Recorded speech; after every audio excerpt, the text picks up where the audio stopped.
Assalamualaikum warahmatullahi wabarakatuh.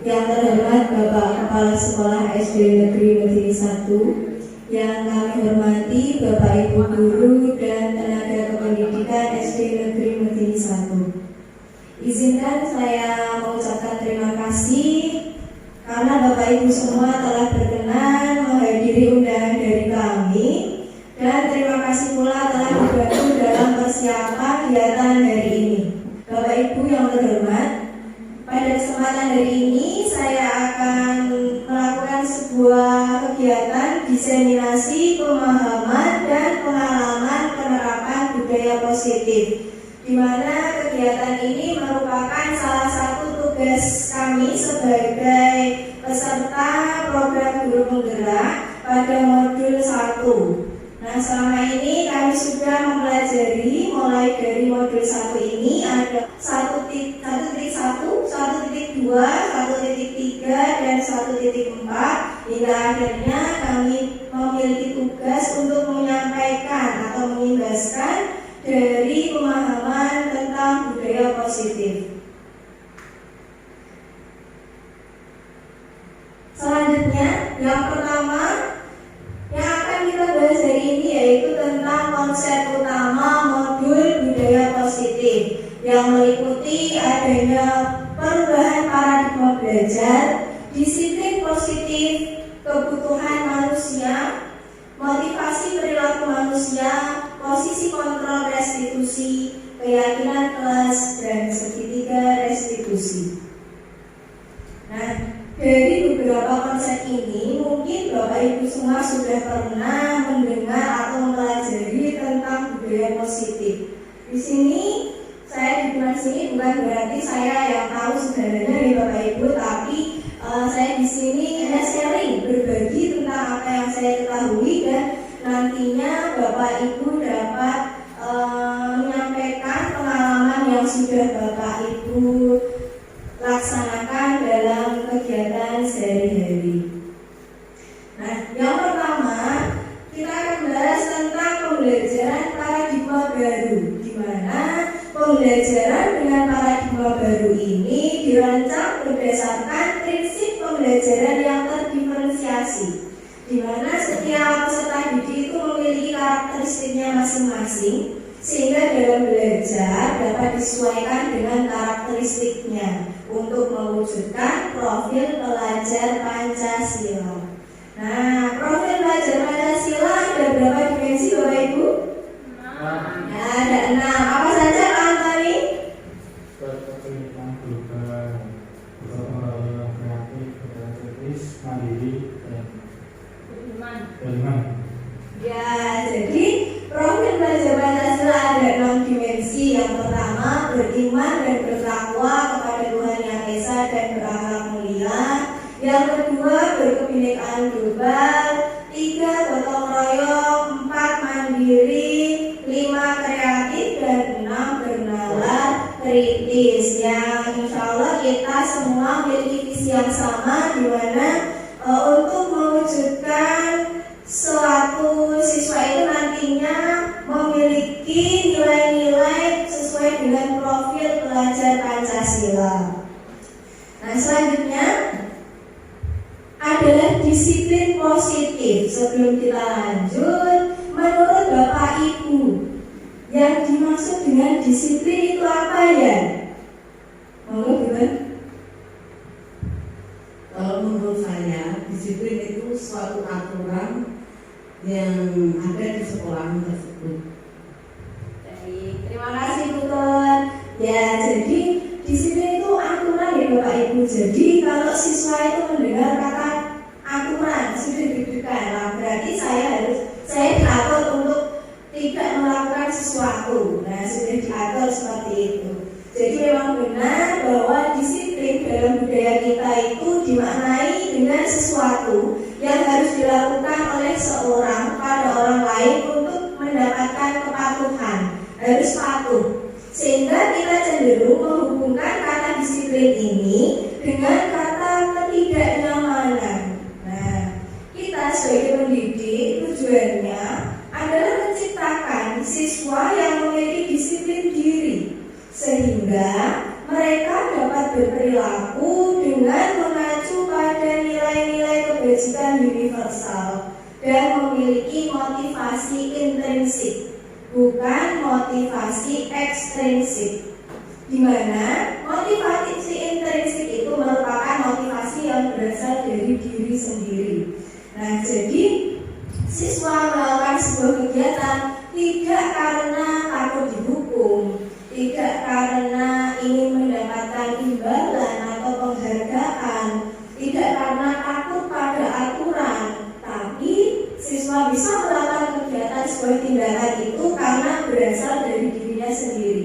Dia sadar bahwa tindakannya itu bermanfaat untuk dirinya sendiri sesuai dengan nilai-nilai yang ada pada diri siswa tersebut. Nah, jadi disiplin positif ini bertujuan untuk menumbuhkan kesadaran siswa agar dapat melakukan sesuatu yang bermanfaat tanpa adanya sogokan, ancaman maupun hukuman.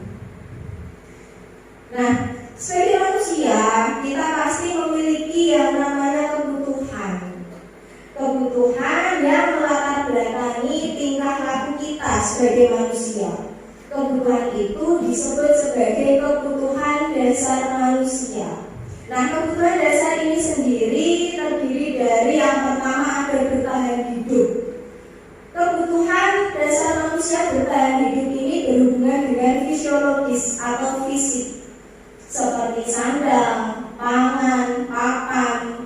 Kemudian ada kebutuhan rasa aman atau psikologis. Kebutuhan yang kedua yaitu kasih sayang dan rasa diterima. Nah, Bapak Ibu, sepertinya di sekolah kita sering ada siswa yang caper dengan Bapak Ibu gurunya, cari perhatian nih.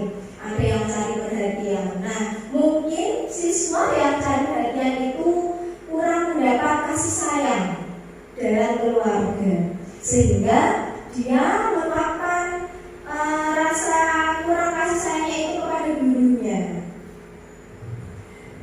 Kemudian yang ketiga ada penguasaan. Nah, kebutuhan ini berhubungan dengan pengakuan atas kemampuan atau prestasi yang dimiliki.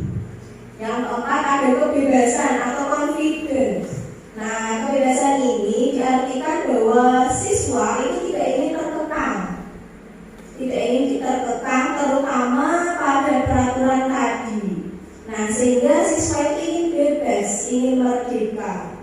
Nah, yang kelima, kebutuhan dasar manusia itu ada kesenangan, di mana siswa membutuhkan rasa senang. Misalnya dalam pembelajaran, biasanya siswa itu dituntut untuk mengerjakan tugas saja. Nah, padahal siswa itu memiliki kebutuhan rasa senang. Dia ingin mendapatkan pembelajaran yang menyenangkan. Nah, dengan rasa senang itu diharapkan akan memudahkan siswa untuk menyerap materi-materi yang diberikan oleh Bapak Ibu guru. Nah, kita sebagai pendidik harus peka akan hal itu, sehingga berusaha memberikan pembelajaran yang bisa menumbuhkan rasa senang dari siswa kita. Yang selanjutnya ada motivasi perilaku manusia. Nah, motivasi itu apa ya, Bu? Menurut dengan motivasi itu apa, Bu? Motivasi itu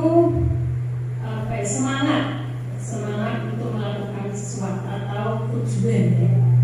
Terima kasih. Jadi motivasi betul ya, semangat atau tujuan atau sebuah dorongan yang ada di dalam diri kita untuk melakukan sesuatu. Jadi motivasi merupakan dorongan yang timbul pada diri seseorang secara sadar maupun tidak sadar untuk melakukan suatu tindakan dengan tujuan tertentu.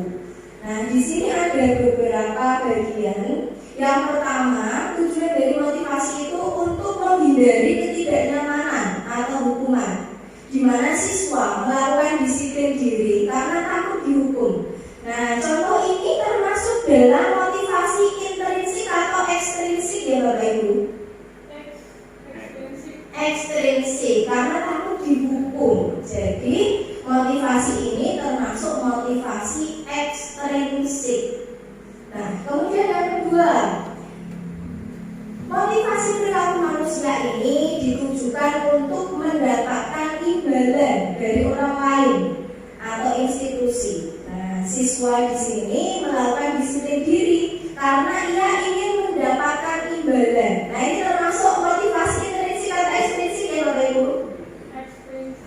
Ya, jadi ini juga termasuk motivasi ekstrinsik karena dia punya tujuan lain, tujuan khusus yang lain. Nah, kemudian yang ketiga, motivasi perilaku manusia ini ditujukan untuk menjadi yang mereka inginkan dan menghargai diri sendiri dengan nilai-nilai yang mereka percaya, di mana siswa melakukan disiplin diri karena sadar akan nilai kebajikan dirinya.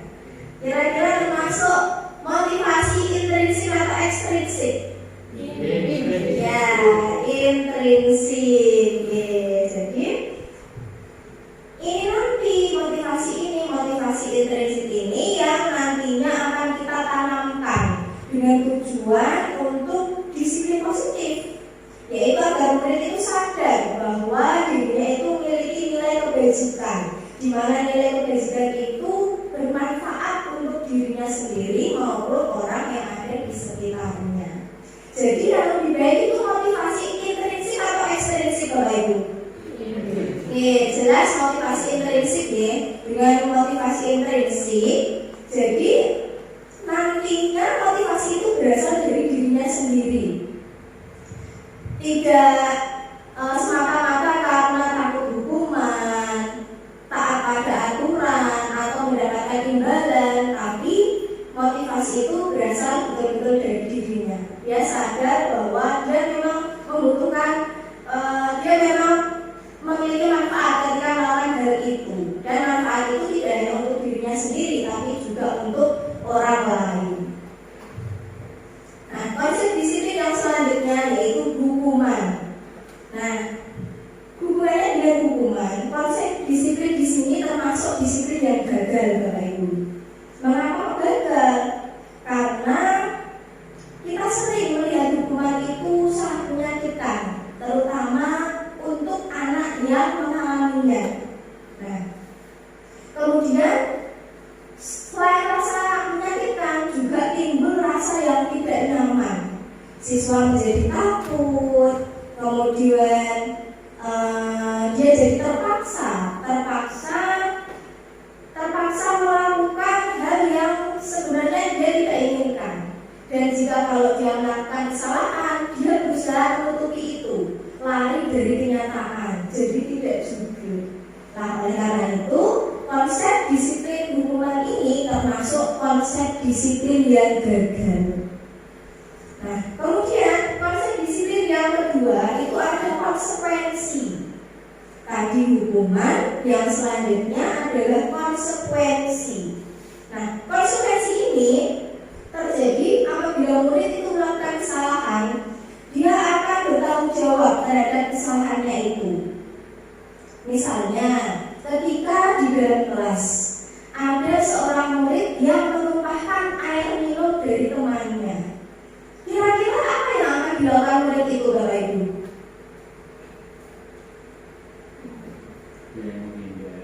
Ada yang menghindar. Lalu kalau airnya jatuh ke lantai, apa yang dilakukan sama murid itu kira-kira? Membersihkan, ya. Tapi kadang-kala murid kita itu tidak langsung melakukan hal itu. Ya, ada yang dilempar ke temannya, bukan saya, seperti itu ya Pak. Jadi kita sebagai guru senantiasa memberitahu kalau dia punya kesalahan, dia sudah menumpahkan air punya temannya, dia harus membersihkan. Padahal juga ada murid yang memikirkan hal yang lain. Saya tidak membersihkan dulu, tapi saya minta maaf terlebih dahulu. Nah, dengan adanya konsekuensi ini harus ada stimulus yang diberikan oleh gurunya. Barulah si siswa ini merespon terhadap stimulus yang diberikan oleh gurunya ini. Namun stimulus ini tidak bisa, penguatannya itu jangka pendek, tidak bisa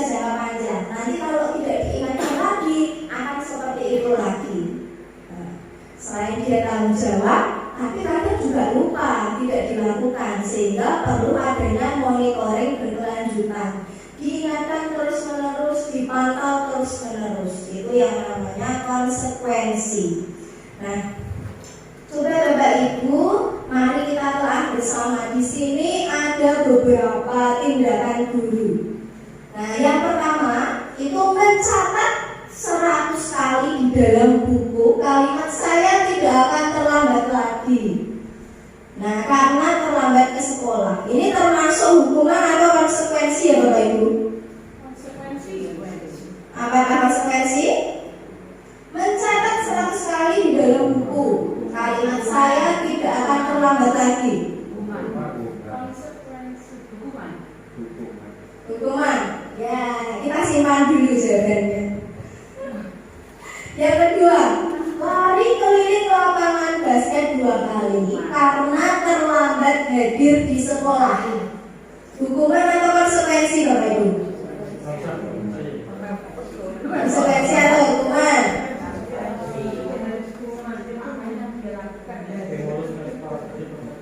Konsekuensi disimpan dulu. Yang ketiga, siswa diminta untuk push up 15 kali karena tidak menggunakan atribut lengkap ketika upacara. Hukuman. Disimpan dulu. Nah, yang keempat, menggantikan kertas tugas teman yang telah dicoret-coret. Konsekuensi. Sepakat konsekuensi semua ini? Ya, ya. Selanjutnya, membersihkan tumpahan air di meja tulis karena tersenggol pada saat belajar. Konsekuensi. Sepakat semua ini? Ya. Nah, selanjutnya, siswa disuruh untuk mengenakan sepatu seharian di sekolah karena tidak mengenakan sepatu hitam.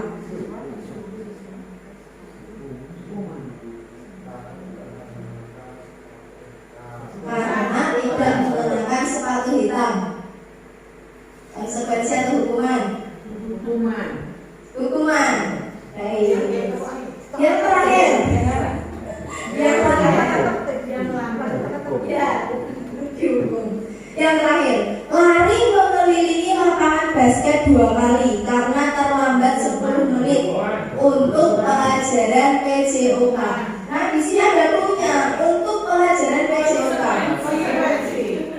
Nah, ya, kita lihat hasilnya apa ya. Nah, jadi mana tadi yang ada sedikit perbedaan. Yang terakhir ya, lari mengelilingi lapangan basket 2 kali karena terlambat 10 menit, tapi untuk pelajaran PJOK. Nah, ya itu termasuknya konsekuensi. Karena mau tidak mau kalau dalam pelajaran PJOK pasti ada pemanasannya, ada larinya untuk pemanasan. Jadi itu termasuk konsekuensi, bukan termasuk hukuman. Ada yang ditanyakan Bapak Ibu? Tadi kan kalau lari mengelilingi lapangan basket 2 kali karena terlambat 10 menit untuk pelajaran PJOK, itu termasuk konsekuensi.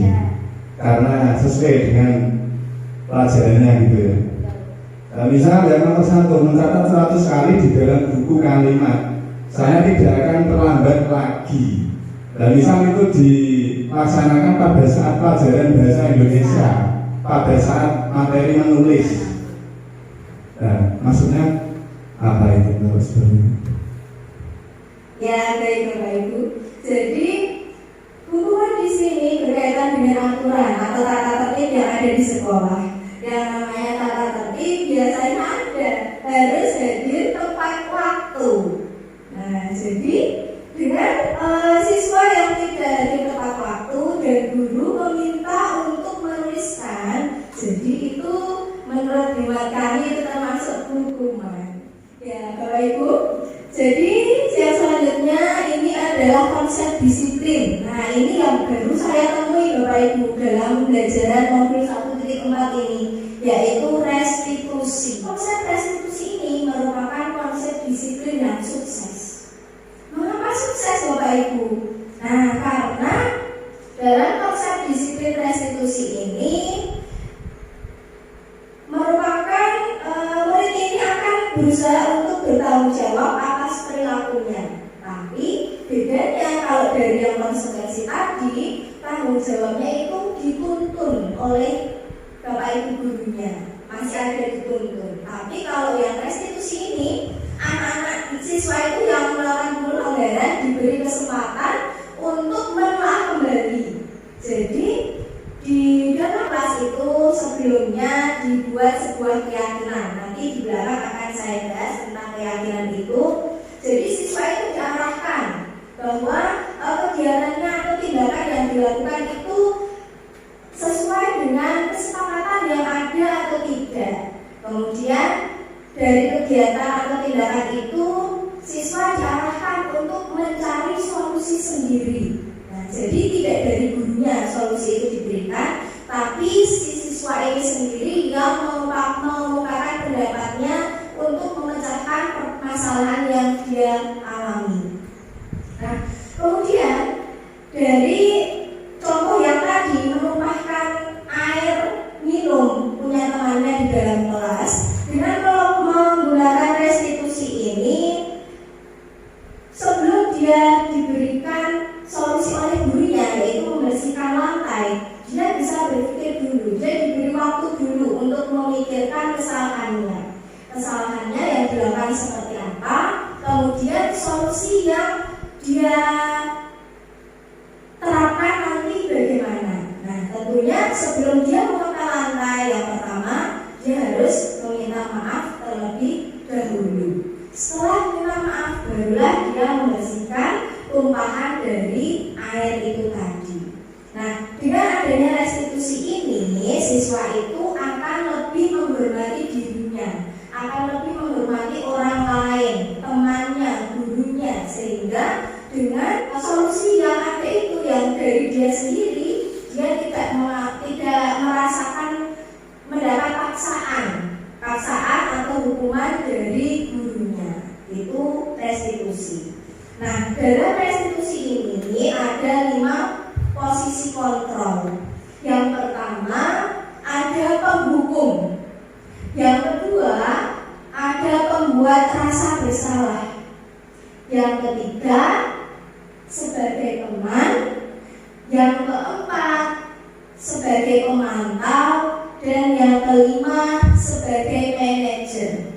Nah, dari gambar yang sudah ada di depan, kira-kira Bapak Ibu selama ini melaksanakan atau berada pada posisi kontrol sebagai apa, Bapak Ibu?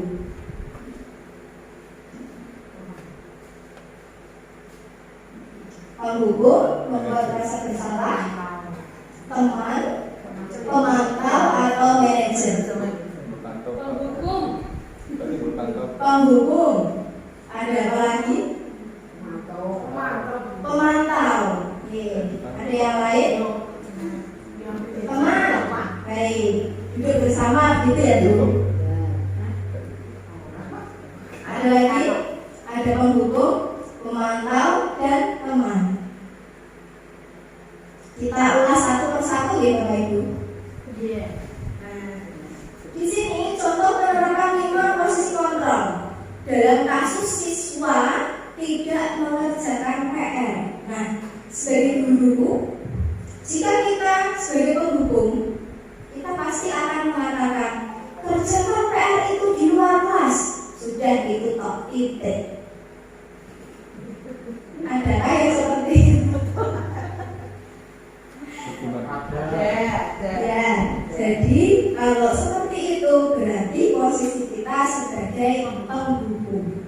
Nah, kemudian kalau sebagai pembuat rasa bersalah bagaimana? Nah, pasti Bapak Ibu guru nanti akan mengatakan berapa kali Bu Guru harus memberitahu kamu, Bu Guru kecewa sama kamu. Nah, dengan mengatakan hal itu, tentunya siswa akan merasa dia salah karena perkataan dari Bapak Ibu guru tadi sudah menyudutkan. Bagaimana? Selalu. Oh, selalu. Dan ulangi lagi sendiri. Sama Bu. Kemudian yang ketiga, jika jadi teman, nah Bapak Ibu guru akan mengatakan, ayolah bangga. Kali ini tidak apa-apa kamu salah. Nah, Bapak Ibu guru di sini memposisikan diri sejajar dengan murid. Murid itu siswa itu dianggap sebagai teman. Nah, kadang-kala ada buruan atau gojekan antara Bapak Ibu guru. Ya, tidak mempan. Bahkan kadang-kala ada siswa yang karena dianggap seperti itu jadi ini ya, menganggap Bapak Ibu guru itu disepelekan. Nah, kadang-kala kayak kalau aku diwatan nih, ya jadi nah ya, tapi kalau sudah dianggap guru apian seperti itu dan kadang-kala tidak dibantu, siswa itu nanti akan merasa sakit hati dengan Bapak Ibu gurunya. Katanya Bapak Ibu guru temanku, tapi kok tidak membantu. Nah, nanti pasti seperti itu. Nah, kemudian posisi yang keempat, nah sebagai pemantau, kamu sudah melanggar apa peraturan dan konsekuensinya. Jadi siswa yang sudah melanggar aturan, tidak mengerjakan PR, dikembalikan lagi ke tata tertib atau ke peraturan yang ada. Nah, setelah dikembalikan lagi, dia sudah sadar kalau tidak melaksanakan atau tidak mentaati tata tertib, kemudian dia diberi kesempatan untuk memberikan konsekuensi pada dirinya sendiri. Nah, jadi menelaah permasalahan sendiri, kemudian membuat solusi untuk dirinya sendiri. Itu jika sebagai pemantau. Nah, yang kelima ini,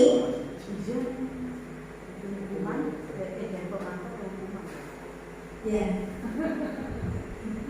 Nah, yang paling tinggi nih Bapak Ibu, posisinya sebagai manajer. Nah, manajer ini berhubungan dengan restitusi itu tadi. Jadi, seorang siswa yang telah melakukan kesalahan tidak mengerjakan PR itu sebelum kita menjudge atau menyudutkan siswa itu, diberi dulu sehingga siswa itu bisa mengetahui kesalahan yang telah dilakukan itu apa. Setelah itu baru ditanyakan, kira-kira bagaimana cara kamu untuk menyelesaikan masalah ini? Seperti itu Bapak. Nah, posisi yang tertinggi ini sangat sulit untuk dilakukan di Bapak Ibu. Tapi dengan proses, dengan waktu yang berjalan, dan dengan kekompakan antara guru, murid, dan seluruh warga sekolah, insya Allah nanti akan lebih mudah kita terapkan secara bersama-sama dalam kehidupan sehari-hari. Kemudian tadi kita kembali ke keyakinan. Nah, di dalam restitusi itu ada yang disebut sebagai keyakinan. Nah, keyakinan di sini dilakukan di dalam kelas Bapak Ibu. Jadi Bapak Ibu beserta siswa itu melaksanakan sebuah rundingan atau diskusi untuk membahas sebuah keyakinan. Nah, sebelum ke sana kita amati dulu keyakinan kelas. Mengapa kok tidak ditulis sebagai peraturan saja ya? Mengapa harus keyakinan? Di sini ada dua statement, dua kalimat pertanyaan. Yang pertama, mengapa kita memiliki peraturan harus menggunakan helm bila mengendarai kendaraan roda 2? Kira-kira untuk apa aturan itu Bapak Ibu? Supaya apa? Melindungi sekolah agar aturan ya, tujuan utamanya kok pakai helm itu agar apa? Demi keselamatan, demi keselamatan. Kemudian yang kedua, mengapa kita memiliki peraturan 3M? Menggunakan masker, mencuci tangan, dan menjaga jarak 1,5 meter ini ketika pandemi ya Bapak Ibu. Tujuannya kira-kira untuk apa ini? Ya, berarti itu ranahnya kemana Pak? Menjaga kesehatan ya. Jadi yang pertama itu untuk keselamatan dan yang kedua untuk kesehatan ya Bapak Ibu. Ya. Nah, dari kedua statement atau kalimat tanya ini yang dinamakan sebuah keyakinan ada atau tidak Bapak Ibu? Tidak ada. Karena itu biasanya digunakan untuk membuat peraturan. Oh, saya ingin selamat, jadi ketika mengendarai sepeda motor saya harus memakai helm. Oh, saya ingin sehat, jadi untuk menghindari kuman-kuman bakteri yang masuk tadi harus sering cuci tangan, harus memakai masker, harus memiliki jarak 1,5 meter.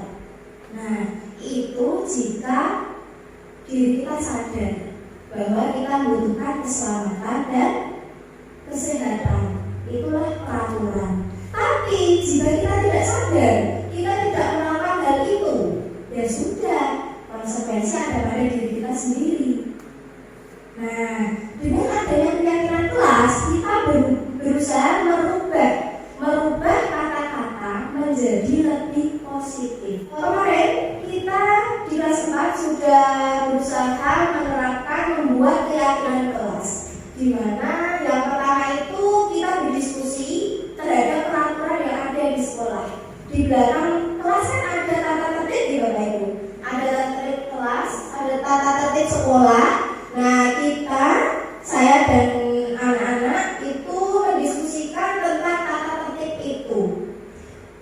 Katakanlah, saya beri contoh untuk tidak terlambat datang ke sekolah. Nah, itu peraturan atau tata tertib. Kemudian dari tidak berangkat sekolah dengan terlambat itu dirubah menjadi kalimat yang positif. Kira-kira menjadi apa, Bapak Ibu? Datang tepat waktu. Yes. Jadi kita berusaha merubah atau mengemas peraturan-peraturan itu menjadi kalimat yang lebih positif. Kemudian dari diskusi tentang peraturan itu, saya dan murid itu merumuskan peraturan menjadi keyakinan kelas dengan menggunakan bahasa-bahasa yang lebih positif. Kita berusaha menjadi dari siswa agar mereka tidak melakukannya dengan paksaan, tapi itu betul-betul tumbuh dari kesadaran dirinya sendiri. Nah, dari rumusan peraturan menjadi keyakinan kelas itu selanjutnya disepakati menjadi keyakinan kelas atau kesepakatan kelas. Nah, mohon dibacakan Bapak Ibu. Nah, di sebelah kanan saya ada peraturan. Kira-kira dari peraturan itu kalau kita rubah menjadi keyakinan kelas, jadi bagaimana? Yang pertama, tidak boleh datang terlambat ke sekolah. Ya, keyakinan kelasnya dirubah menjadi datang tepat waktu. Yang kedua, dilarang mengganggu orang lain. Kira-kira apa, Bu? Menghormati. Ya, baik sekali, menghormati gitu ya, Bu. Ya. Kemudian yang ketiga, tidak boleh berbicara saat pelajaran. Keyakinan kelasnya apa? Ya, Pak? Memperhatikan atau kalau menghormati, selain menghormati teman, menghargai teman juga perlu menghormati guru. Nah, yang keempat, dilarang membuang sampah sembarangan. Nah, ini bisa diubah jadi bagaimana? Keyakinan kelasnya. Membuang sampah pada tempat. Ya, lebih positif lagi kira-kira bagaimana? Yang perlu dijaga apanya? Menjaga kebersihan. Dan yang terakhir, tidak boleh bertengkar. Kira-kira bisa diubah jadi kalimat positif bagaimana, Bapak Ibu?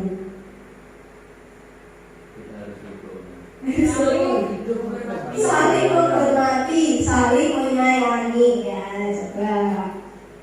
Nah, ya, tidak boleh terlambat. Ya, di tepat waktu. Yang dilarang membuang sampah, bergotong royong. Nah, kita kan memiliki regu piket di kelas. Jadi regu piket tidak hanya sendiri, tapi harus bergotong royong. Jadi dengan merubah peraturan menjadi kalimat yang lebih positif, dirubah menjadi bergotong royong menjaga kebersihan kelas. Kemudian tidak boleh bertengkar, itu kita harus menghargai teman. Jadi keyakinan kelasnya menjadi kalimat yang positif, yaitu menghargai teman. Nah, ini yang terakhir Bapak Ibu. Tadi ada restitusi. Nah, upaya untuk menyelesaikan sebuah permasalahan dari diri dan siswa. Nah, ini caranya dengan cara yang disebut dengan segitiga restitusi dengan 3 langkah. Yang pertama itu menstabilkan identitas. Jadi ketika ada siswa itu melakukan kesalahan, kita coba menggiring opini siswa itu, kesalahan apa yang telah dibuat. Jadi kita tanpa menyudutkan. Nah, karena kita tahu, kita percaya bahwa semua orang itu akan melakukan hal terbaik yang bisa kita lakukan. Nah, berusaha kita melaksanakan hal yang terbaik menurut versi kita sendiri. Namun hal terbaik itu belum tentu itu terbaik juga untuk orang lain. Nah, selanjutnya yang kedua yaitu validasi tindakan yang salah. Nah, setiap kegiatan yang dilakukan ini pasti memiliki alasan mengapa kok melaksanakan hal itu. Contohnya tadi tidak mengerjakan PR, pasti siswa punya alasan mengapa dia tidak mengerjakan PR. Nah, itu langkah yang kedua. Nah, setelah itu langkah yang ketiga ada menanyakan keyakinan. Ini dihubungkan dengan kesepakatan atau keyakinan kelas yang telah kita sepakati bersama, atau kalau dulu dari peraturan yang ada begitu. Nah, dari keyakinan yang ditanyakan ini, murid nantinya akan berusaha flashback atau melihat ke belakang tentang keyakinan-keyakinan apa yang sudah kita sepakati bersama. Nah, dari menanyakan keyakinan tersebut, selanjutnya kita sebagai pendidik itu menuntun agar siswa bisa memperbaiki kesalahannya sendiri. Jadi tidak menjudge, tidak menyudutkan, tidak menghukum siswa, tapi berusaha menuntun siswa untuk menyelesaikan permasalahannya itu. Nah, di sini Bapak Ibu ada contoh, ini juga termasuk tugas kami akan demonstrasi kontekstual. Di sini skenario-nya adalah seorang siswa itu tidak mengerjakan PR. Di sini saya sebagai guru berusaha untuk menerapkan segitiga restitusi. Monggo didesani.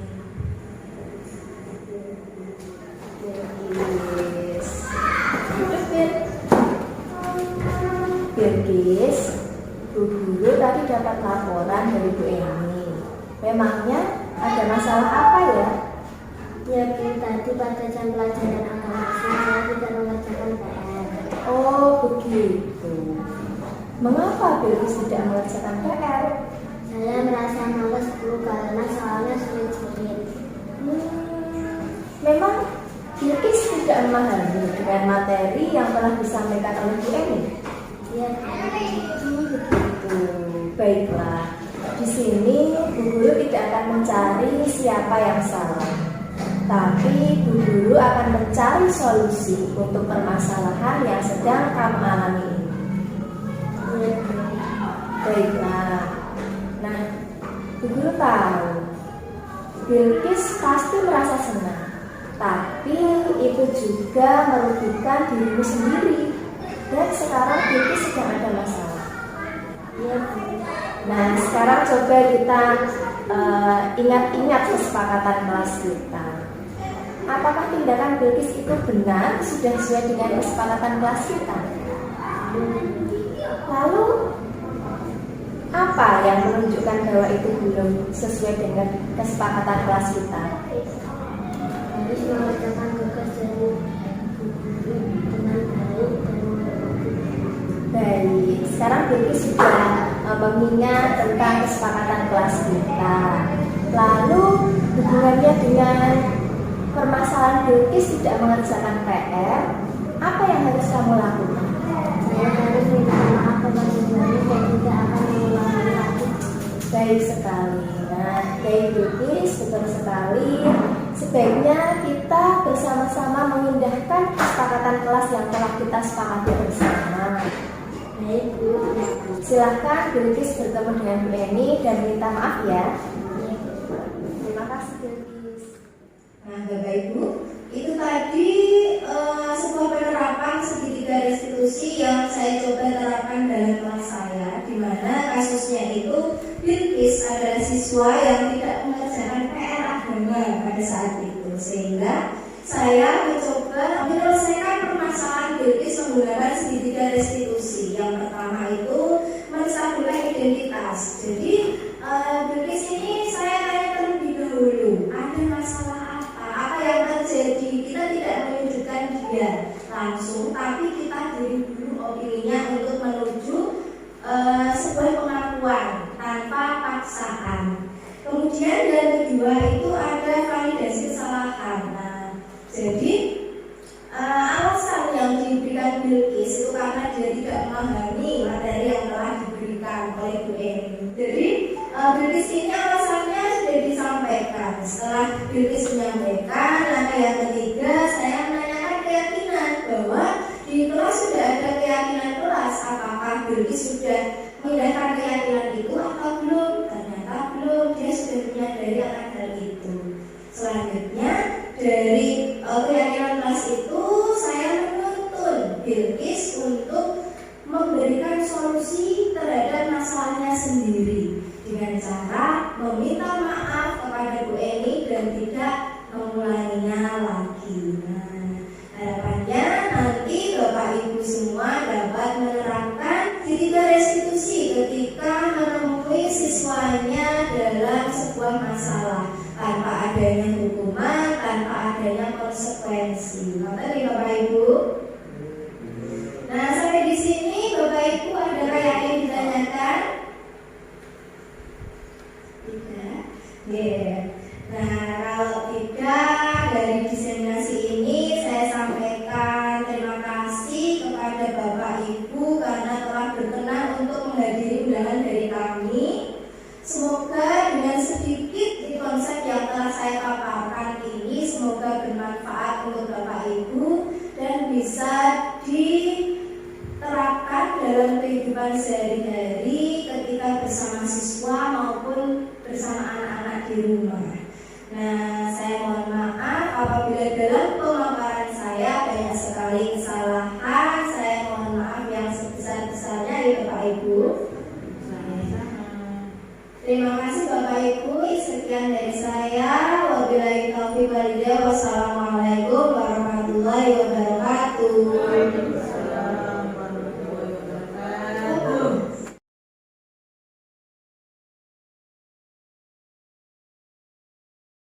Assalamualaikum warahmatullahi wabarakatuh.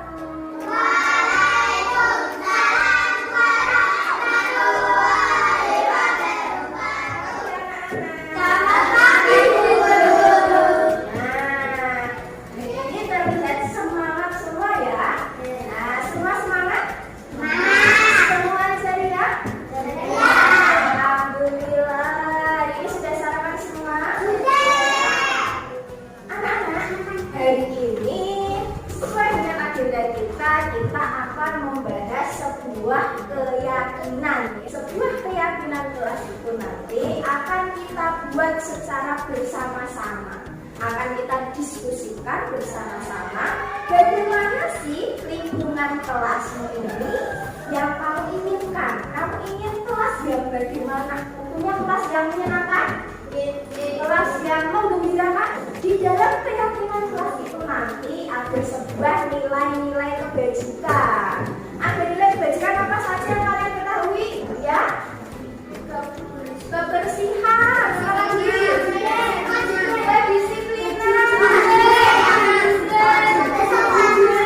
kejujuran, kesopanan, tanggung jawab, keamanan. Ya, bagus sekali, ada banyak sekali. Kepemimpinan, jelas, kedisiplinan, bagus, kejujuran. Nah, banyak sekali nilai-nilai kebajikan yang bisa kita terapkan di guru akan membagikan sticky note. Nah, ini namanya sticky note. Satu orang nanti dapat 2. Nah, di 2 kertas ini nanti, di sini yang ini nanti kalian tuliskan. Kalian menginginkan kelas yang bagaimana? Nah, tulis.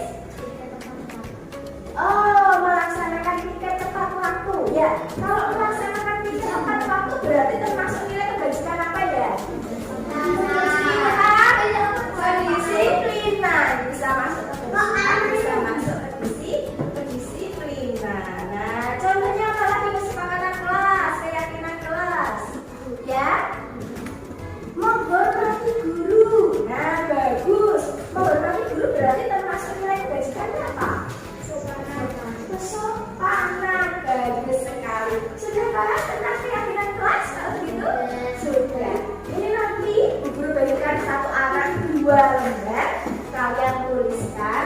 Oke. Setelah itu kalau sudah nanti tidak perlu terburu-buru. Lalu kita catat di papan tulis. Oke. Setelah itu nanti ada yang memimpin diskusi 2 orang bacakan isinya. Kemudian dikelompokkan. Ini masuk nilai tanggung jawab. Ini masuk nilai kedisiplinan. Ini masuk nilai kebersihan, kesopanan dan lain sebagainya. Jika sudah dikelompokkan nanti kita sepakati sepakat atau tidak. Kalau sudah sepakat nanti akan Bu Guru tuliskan di dalam kertas pelangi. Nah, lalu kita tempel di kelas sebagai kesepakatan kelas yang harus kita indahkan bersama-sama. Sampai di sini setuju dengan bisa. Perhatikan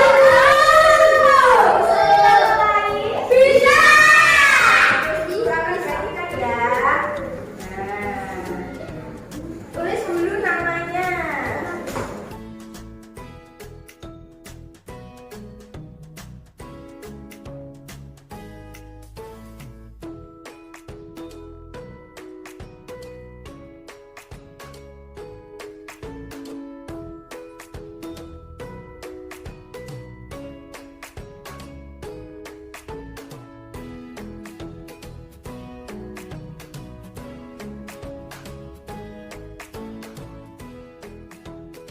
Apakah sudah mendapatkan stiker semua? Sudah dapat 3 ya. Di sini pakai 1. Nah, silakan ya tulis di identitasmu, namamu di atas, ya. Tulis namamu di atas. Kemudian tulis bawahnya keyakinan kelas apa, kamu pengen apa. Nah, itu ya. Bisa dimulai. Nah, kita beri waktu 5 menit cukup. Ini. 1.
sudah bisa ditempelkan ke depan kelas. Bisa ditempelkan di papan tulis. Silakan yang sudah bisa ditempelkan di papan tulis.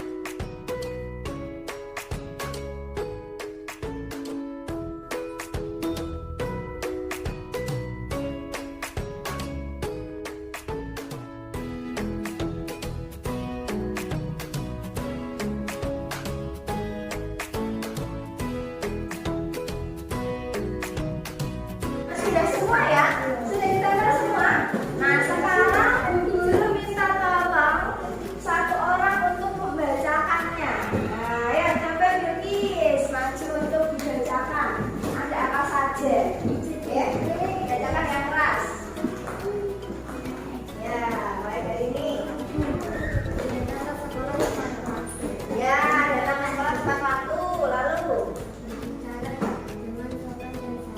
berbicara dengan sopan dan santun, lagi menghormati ibu bapak guru, lalu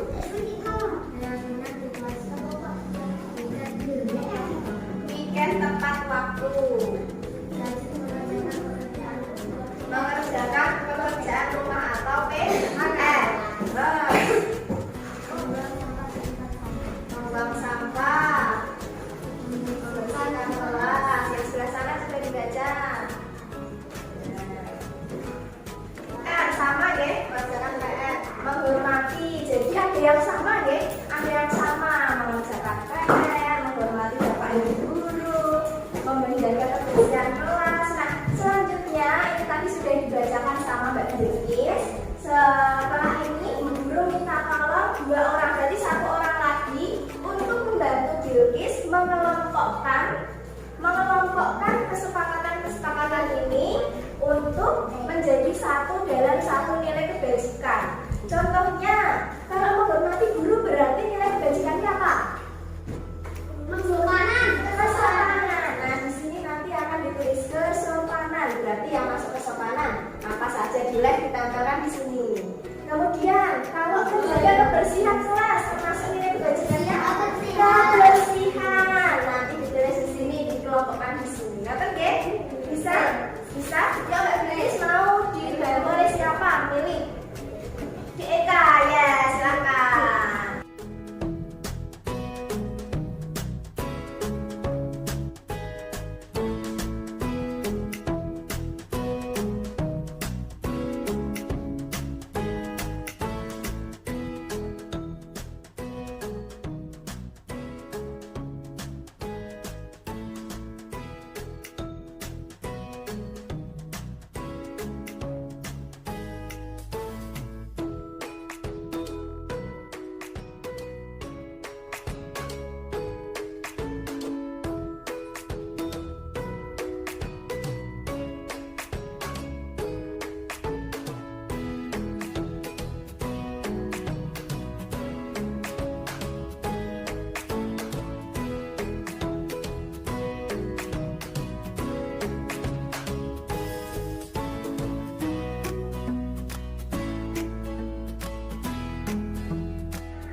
Tadi sudah dikelompokkan teman-temanmu. Sini dulu Mas Andi.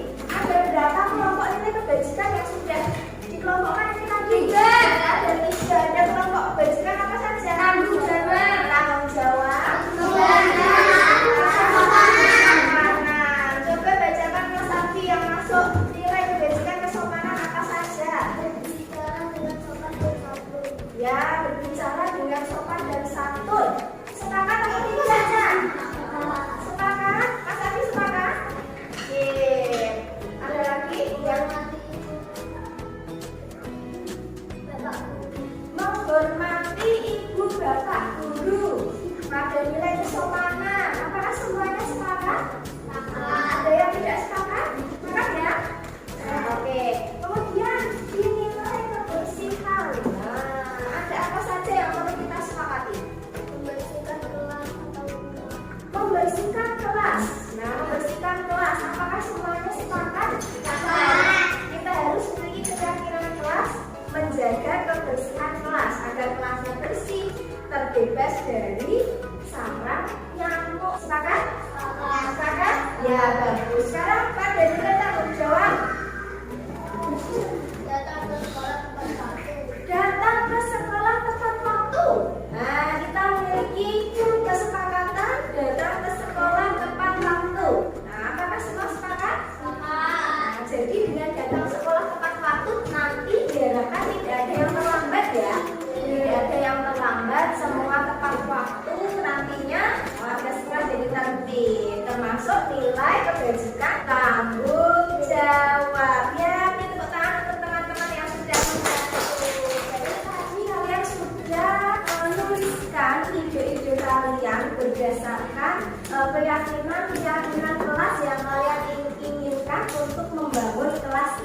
menjadi kelas yang lebih menyenangkan. Dan sudah dikelompokkan teman-temanmu, sudah kalian sepakati bersama? Sudah adakah yang tidak sepakat dengan kesepakatan kita hari ini? Sepakat. Nah, kalau sudah sepakat, sudah membuat keyakinan, sudah disepakati, nanti kesepakatan ini akan guru tuliskan ulang di lembar kertas pelangi. Kemudian keyakinan kelas ini nanti akan ditandatangani oleh ketua kelas, wali kelas, guru, dan bapak kepala sekolah. Kemudian nanti ditempelkan di dinding kelas. Tujuannya untuk apa? Agar kita senantiasa mengingat keyakinan kelas yang sudah kita sepakati bersama. Dan tujuannya keyakinan kelas itu nanti akan kita indahkan. Nah, kita terapkan dalam kehidupan kita sehari-hari. Apa semua setuju? Setuju. Nah, ya baik sekali. Nah, kalau begitu semua sudah sepakat dengan keyakinan yang kita buat ya? Ya, bagus sekali. Kalau begitu, Guru akhiri kesepakatan pembuatan keyakinan kelas hari ini. Guru akhiri semoga bermanfaat dan kita senantiasa mengindahkan keyakinan kelas yang kita buat ya. Amin. Guru akhiri, wassalamualaikum warahmatullahi wabarakatuh.